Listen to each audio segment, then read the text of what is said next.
மாண்புமிகு இதய தெய்வம் புரட்சி தலைவி அம்மாவினுடைய மறைவுக்கு பின்னால் இந்த இயக்கத்தை வழிநடத்தி செல்லக்கூடிய திறமை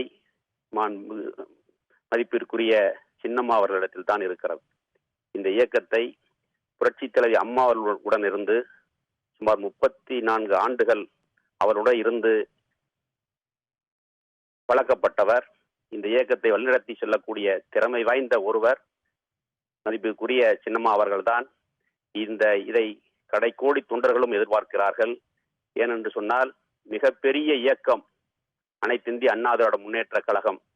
மாண்புமிகு இதய தெய்வம் புரட்சி தலைவி அம்மாவுடைய மறைவிற்கு பின்னால் மாலுமி இல்லாத கப்பலாக இன்று தத்தளித்துக் கொண்டிருக்கின்ற இந்த அனைத்து இந்திய அண்ணா திராவிட முன்னேற்ற கழகத்தை வழிநடத்தி செல்லக்கூடிய மாலுமியாக மதிப்பிற்குரிய சின்னம்மா அவர்களால் தான் முடியும் என்பது அனைவருடைய கருத்தாகும்.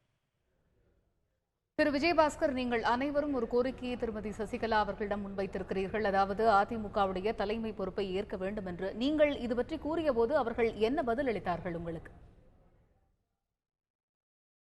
அம்மா அவர்கள் நிச்சயமாக இந்த அனைத்து இந்திய அண்ணா திராவிட முன்னேற்ற கழகத்தையும் அந்த கழகத்தில் இருக்கக்கூடிய 1.5 கோடி தொண்டர்களுடைய எதிர்பார்ப்பையும் நிச்சயம் நிறைவேற்றுவார்கள் என்று நாங்கள் அனைவரும் எதிர்பார்க்கிறோம். ஏனென்று சொன்னால் அவர்கள் ஒருவரால் தான் இந்த இயக்கத்தினுடைய அனைவரையும் அனுசரித்து இந்த இயக்கத்தை வழிநடத்த முடியும் என்பது எங்களுடைய அனைவருடைய எண்ணம். அதை மாண்புமிகு புரட்சி தலைவி அம்மாவுடைய எண்ணமும் அதுதான்.